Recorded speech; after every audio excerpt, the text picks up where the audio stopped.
Véritable religion pour certains, agaçant boum boum pour d'autres. La musique électro est omniprésente et son influence sur les arts visuels est incontestable. Née il y a plus de 30 ans à Détroit et Chicago, cette musique peut paraître désincarnée. Les figures sont en retrait et les rythmes sont répétitifs sans refrain. Pour les artistes plasticiens, c'est propice à l'évasion, l'imagination et la création.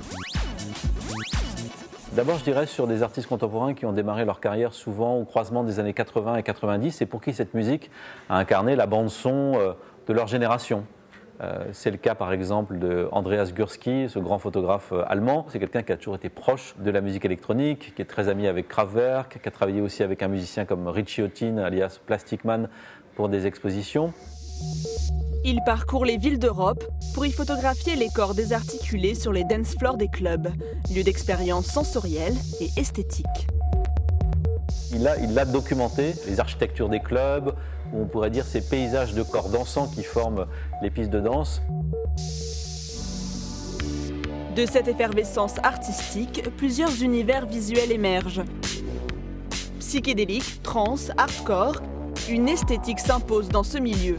L'abstraction géométrique. Il correspond très bien à l'abstraction de la musique elle-même, qui est une musique instrumentale, sans refrain, sans voix. Et c'est la raison pour laquelle souvent cette abstraction géométrique correspond bien aussi à l'imaginaire que peut se faire un auditeur ou un danseur ou un rêveur lorsqu'il se plonge dans cette musique. C'est un langage de forme sans signification apparente ou au premier abord. Très codifiée, cette esthétique est incarnée par des artistes à la fois musiciens et plasticiens. Vous avez des œuvres comme Core, par exemple, C-O-R-E de 1024 Architecture, qui met en lumière et en volume, sous la forme de milliers de LED animés de manière très dynamique, l'ensemble de la bande-son de l'exposition. Mais le plus emblématique de ces musiciens plasticiens, c'est Carlson Nicolai.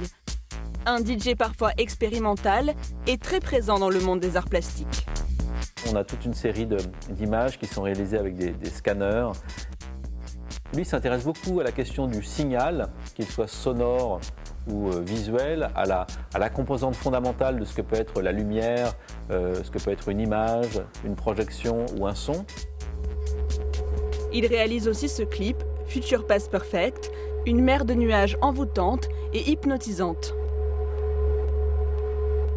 Cette question de la correspondance qui fait partie vraiment de l'histoire des arts depuis très longtemps, depuis le début du XXe siècle, correspondance entre les formes abstraites de la musique et des formes visuelles. Donc on le voit à travers son travail de plasticien ici, mais aussi de certains clips qui tirent vers l'abstraction. Support favori des DJ, le vinyle est devenu l'emblème de la musique électronique. Il semble être une source d'inspiration inépuisable pour les artistes contemporains. Comme cette surprenante série, les Body Mix, comme les appellent leurs créateurs. Des pochettes de disques cousus ensemble qui recréent des êtres hybrides font écho naturellement au travail des DJ aujourd'hui, ou sa série des Recycled Records, les disques recyclés, qui mêlent plein de disques différents et qui créent des œuvres plastiques tout à fait appréciables et qui pourraient être aussi jouées sur une platine disque et qui créerait de la sorte une sorte de musique tout à fait étrange, faite de collages. Mais si les vinyles ont tendance à disparaître des platines, les clubbers, les tuffers, les danseurs sont encore et toujours le cœur de la musique électro. Génération après génération, les photographes immortalisent la dimension politique et contre-culturelle de la musique électro. De Paris à Berlin, la techno est devenue un univers où la musique influence les tendances, la mode et les créations plastiques.